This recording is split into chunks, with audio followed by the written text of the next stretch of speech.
Listen, listen, whispering within your soul, hints of laughter, hints of joy, sweet songs of sadness, of quenchless yearning for the light, for my love, your true home. Long your heart has played the dance, long you've toyed with merest shadows of the treasures left behind you deep in your soul. Long you plumbed the dark for answers, long you've begged from beggars' empty hands, gifts of life they too were seeking, gifts none could share. Friend, how long will you wander? Friend, as long as you seek your home in a land where all are strangers, love locks her door. Leave to the weak his craven life, to the coward leave his dreaming. Oh, my saint, wake up, reclaim the light, seek the truth behind all seeming. Leave to the weak his craven life, to the coward leave his dreaming. Oh, my saint, wake up, reclaim the light, seek the truth behind all seeming. Turn, turn, turn within, in silence of soul, in cave of love, find my abode. Listen,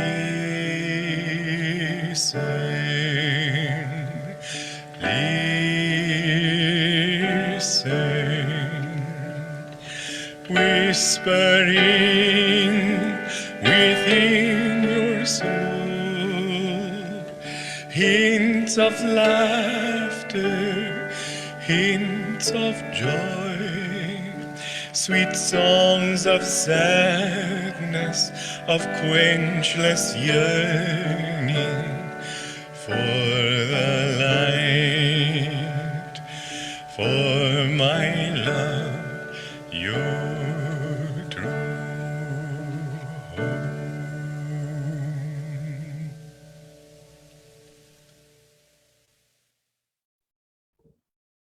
I noticed that Master never, even though, and it's true, he said to me that he asked me to give him my unconditional love, and I challenged him on that. Unconditional obedience, I mean, and I challenged him on that. I said, what if I think you're wrong? And he said that when you act in attunement with God, then you're expressing His will, not your own. And on that basis, I said, I give you my unconditional obedience. But you know, he never abused that, even to the extent of calling on it and saying, you promised, remember? He never said, listen, I'm the guru in this joint, and you'd better do what I tell you, see? Any questions? He rather let you sink or swim.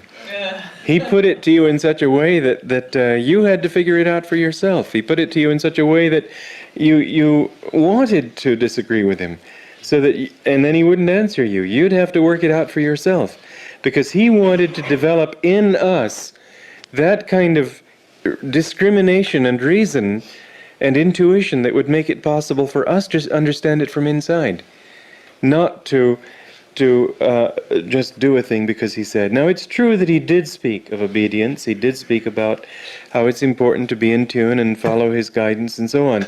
He couldn't have carried his responsibility responsibly had he not done so. Yet, nevertheless, within the framework of the wisdom he was sharing with us, he gave us all the latitude he could to be wrong. He never insisted on anything. He never forced us in any way. He always gave us the freedom to come at it at our own speed, in our own way, to arrive at our own understanding. He never spoon-fed us. It was always done with total respect for who we were, potentially as children of God, even though we weren't awake yet. He showed more respect to us than I've ever seen people show anywhere else to one another. What to speak of people under them. He never condescended, he never spoke to us as though we were children. He always spoke as if we too had as much wisdom as he had. The only thing is that we still had to awaken to that wisdom. In other words, the dogmatic approach, even giving his level of responsibility, his level of wisdom, even giving that, he was never dogmatic. And the dogmatic approach, the dogmatic insistence upon the disciples that you follow this, what makes it dogmatic is that it doesn't appeal to reason, it doesn't appeal to the freedom to discriminate on one's own, it doesn't appeal to your need to find it at your own pace, it doesn't appeal to you as a person with individual needs. Rather, it thinks of you in relation to a broader picture. And if it's bad for the broader picture, then you must be sacrificed. Good morning again, friends. I'd like to start with a couple of brief excerpts from our discipleship vow that we take at Ananda. Divine Mother, I come before thee today, having long sought thy eternal light, long pondered the eternal truths, long followed the winding path that leads to thee. Another part, I know now that without thy strength added to mine, infusing it, I shall never find thee. Thine is the power, the grace, the infinite glory. And finally, with loving faith, now I seek thee. Through the ray of thy light that thou hast offered me, I will ascend to thee, not by my power alone, but by the power of thy infinite love. I am thine, Mother. Be thou eternally mine. They're such beautiful words. And all of our vows of discipleship, of Kriya, of Pilgrim's Vow, Tyagi, Nayaswami, all the vows we take are really vows of offering ourselves to God, vows of loyalty. And loyalty it's subtle, it's not dogmatic, as Swamiji said, but when we think of loyalty, I'll tell you a very simple, sweet example that I just recently had a birthday, and it was so touching to me, all the beautiful messages, all the love that I felt from so many friends and guru bhais, and I was talking to my mother about that, and she said, but you're loyal to your friends, aren't you? And I said, well, yes, I am, but what we're loyal to is helping each other to find God. It's not a personalities, it's not personal, really. The bottom line is that we're all seeking God and we're all trying to help each other. And so when we talk of loyalty, the first point is, who are we loyal to? What are we loyal to? We're loyal to God, to truth. And we're loyal to a higher consciousness. We're loyal to seeking light. We're loyal to having the right attitudes, the right spirit. We're loyal to the right behaviors. We're loyal to change. We're loyal to our soul. We're loyal to our higher self. And when we slip from that, we try to lift ourselves back up. And if others leave, and I've seen many, I've probably seen hundreds of people leave the path. I love Swamiji's song, Go On Alone. If everybody leaves, go on alone. And one of Master's poems is so beautiful.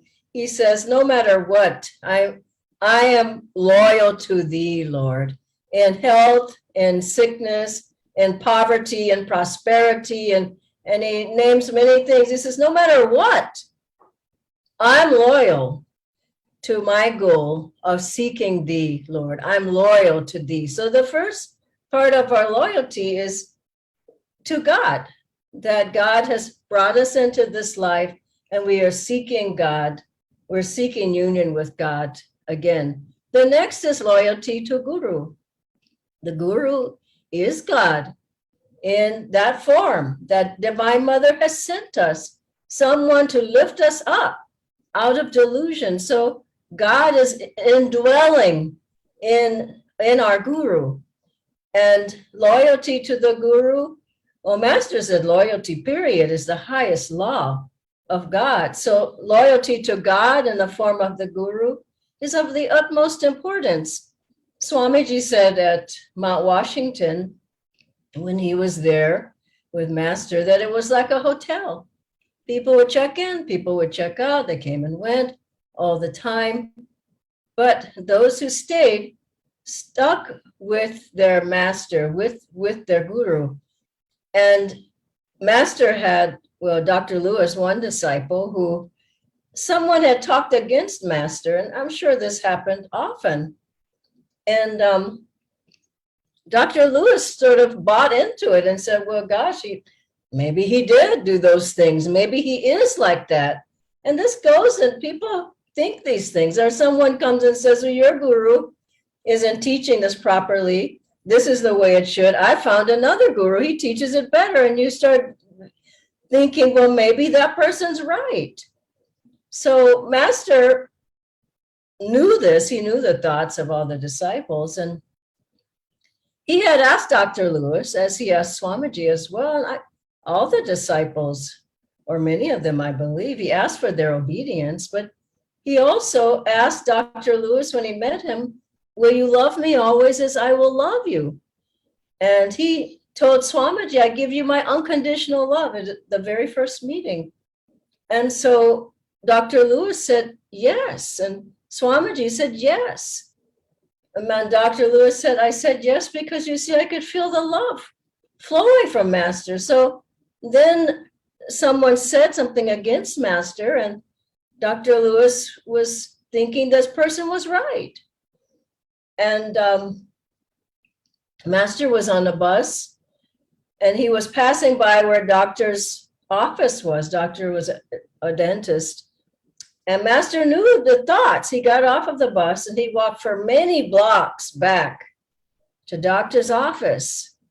And he said, Doctor, do you still love me? And Dr. Lewis, in his mind, he had to adjust because he was going with the thought of something negative against God, his own Guru. But Master straightened him out. And you will find there are times that come up like that in your spiritual life. And by the grace of God, if you stick with it, you can get over those delusions. Next is loyalty to Swamiji. Now, when I first started the path, I didn't know who to go to. I mean, I didn't know there was anybody to go to. I was studying with SRF, because I was born and raised in Los Angeles, and I read Master's book, I heard his shrines and places, churches were there, so I would go. But I always felt that there were other people like me. Where was my family? Where's my teacher?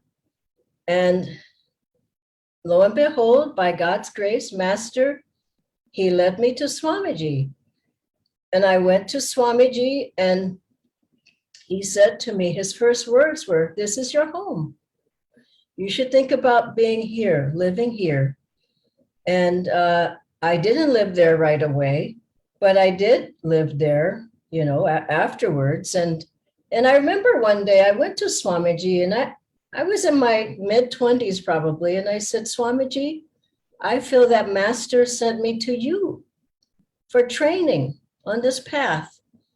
And Swamiji took that as a very serious responsibility. And I remember there were different times when things came up about Swamiji. And there are people who came, people who went. I remember a girl, she was so negative. She just said so many unkind things. And she finally left Ananda. There are many people like that over the years. And I'll never forget Swamiji's words about that woman. He said, I was shocked.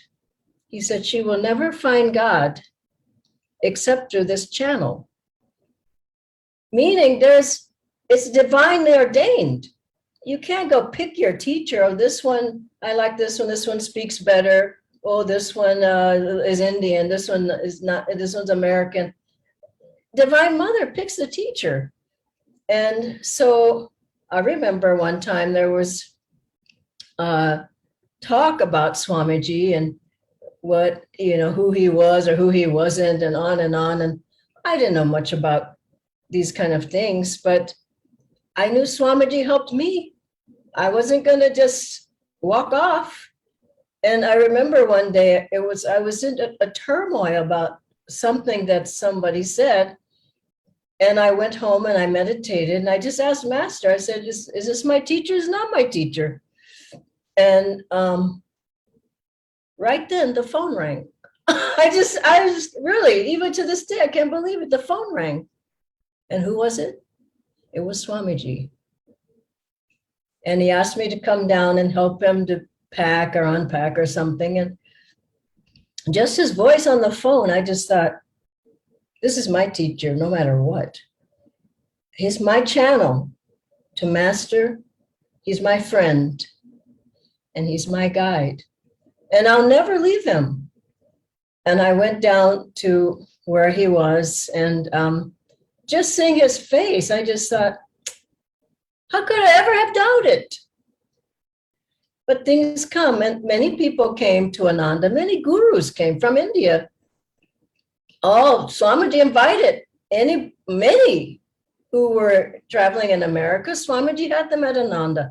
There were gurus, there were healers. Many of the gurus took people with them. When they left, Ananda people went with those gurus. I saw them. And many of the healers, they claimed to do this, and they had powers, and they could heal you, and they could do all this. Many people left with the healers.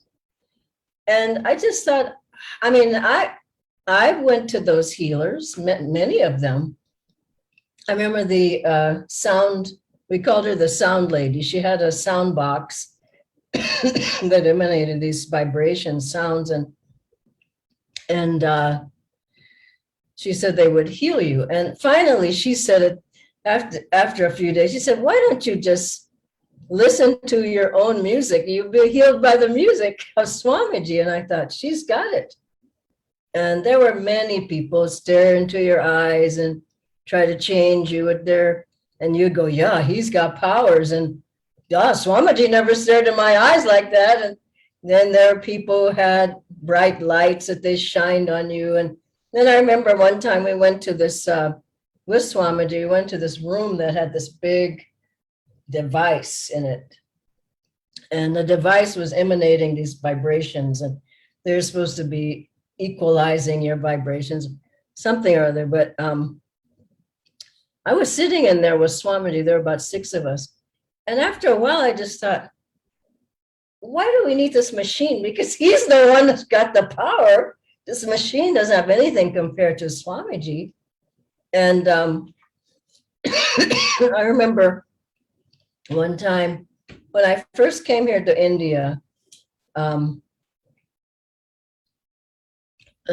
was here visiting. I'd never been here before. So there was a pilgrimage, that's what it was. People were going around seeing places, and some saints, maybe they were saints, I don't know. But anyway, I went along. And so when I came back, Swamiji said, oh, well, how do you like India? How did you like it? You went around, you saw these places and all. And I said, Swamiji, I don't need that. Why would I need that when we have you? Why would we need anybody else or anything else here? And I could tell it was a good answer, but he didn't want to show it very much. He said, no, you need to see India too. But I mean, think about it. The guru, I remember one story, I think Swamiji told something that this disciple was going on a pilgrimage. And he got up from his seat and he walked 3 times around his guru and he sat back down. He said, that's my pilgrimage. Isn't that beautiful? This is the way that we have to realize what we've been given. A great guru, and my goodness, the privilege to have been with such a great disciple, direct disciple of Master who was willing to give his life to train us, even still, through his recordings, through his talks, through the music. That's a rare birth. It's a very high birth. And finally, loyalty to the teachings. Now, people have a lot of different things that they hear, especially here in India. Oh, this guy teaches Kriya that way. Oh, this one teaches you in one weekend. That's all you need is one weekend you get Kriya. Oh, this one will, do this and that. And I've been shocked, honestly, because I've seen people come and take Kriya and then soon after they're doing something else. It's not loyalty to the teachings. And I remember one lady said, oh, well, I was at a satsang and this guru, and he was supposed to have powers. He was talking and then suddenly at the end he gave Kriya. He was telling me this and I thought, surely she would have left at that point, but she didn't. She stayed. I said, why didn't you get up when he was going to give the Kriya, when you have the Kriya already from Ananda? Oh, no, I just thought I'd get it again. And think about it. And Swamiji himself went through that. He thought about it, and this disciple of a disciple, Lady Mahashai, had 10 other techniques of Kriya. And he said, this man said, but you have to take Diksha through me. And Swamiji thought, well, all right. So he took it, he learned the other 10 initiations, and boom, he said a wall came down between him and Master. He couldn't feel Master's presence. He said it was as if Master was saying, haven't I given you enough? And so people say, oh, I'm doing something just like energization, just like Hangsa, just like the old technique. Well, why don't you do those techniques? And as you do, you realize, wow, what a treasure we've been given. And so loyalty to God, loyalty to Guru, loyalty to Swamiji, loyalty to the path, and my goodness, loyalty to yourself, to your higher self, to your own soul, to what you said you would do in this life, loyalty to finding God. God bless you all. And I'll ask Nitendra to come on screen now. We have a few questions. Thank you, Dhyanaji. I'm just sharing the questions here. Okay. The first question is, there are other wise teachers from other paths around, and Master and Swamiji have also left their bodies. So can I learn from these other teachers, or is that being disloyal? Yeah, this is the way Swamiji put it to us. Inspiration is fine, instruction isn't. So there's a difference between going to someone and getting inspired or sitting there and learning many more techniques that only cloud your mind. And Swamiji said that he only went to visit saints and different, I don't know, some were masters, maybe they weren't. He said when he was firmly on his path. Now, I don't want to scare you, but I still don't feel like I'm firmly on the path. You could slip at any moment. So be careful. Swamiji, he went to Anandamoy Ma in this wonderful book, Visits to Saints of India. He was firmly on his path, but she told him things that Master didn't tell him and didn't want him to do. Master told him, you will talked about how busy he would be in his life. And she asked him just to stay there at the ashram. And Swamiji said, no, my guru has told me this.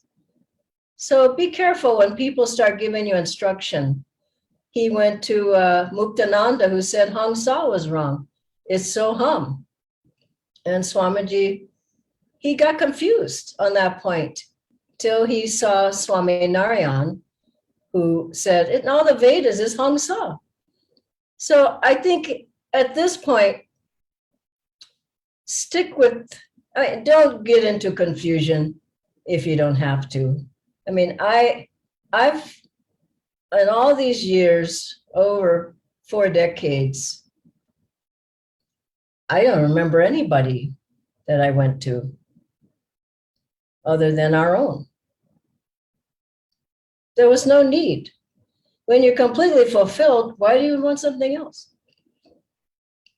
So don't think of it as just, I do this, I do that, put this, I see him, I see her, I go get a blessing, I get some more diksha, I go over here. And all I see in people's eyes is confusion with that. So be careful. But inspiration is good. If you can get inspiration and stay centered in yourself, but people tend to get emotional, then they're suddenly, they got that person on their altar. And, and then they're going to every satsang that person gives, it just goes on and on and on. Just be aware. Thank you, Dhyanaji. You answered this partly, but just to get clarification. So if I find that I get more out of some other energy and meditation techniques than ours, then can I add those to our techniques? I think it depends on what it is. I'll give you an example. Reiki. Now, some of you may do Reiki. I did Reiki, but why do I need to do Reiki? I mean, I just don't need to do it. I do masters healing techniques, bus. I get a lot out of that. But at the beginning, I thought Reiki was it. And I had all the, whatever the initiations were. I was at Ananda. And one day I was with Swamiji in the car and I was just telling him so much about Reiki and how my hands were vibrating. I was healing the people. I just can't believe I was that dumb. And he didn't say anything. He sat in that front seat and he just went, And I thought, oh, that's not a good And then he said this, boy, it just went into me like an arrow. He said, maybe I should practice. No, maybe I should learn Reiki. And I just went, what? You don't need that. But what was he saying? You don't need it either. It took me a long time. I dropped it soon after, but it took me a long time to understand the point he was making. So ask Master. If there's some practice, something you feel to do, ask Master. Is this right, Master? Ask your guru.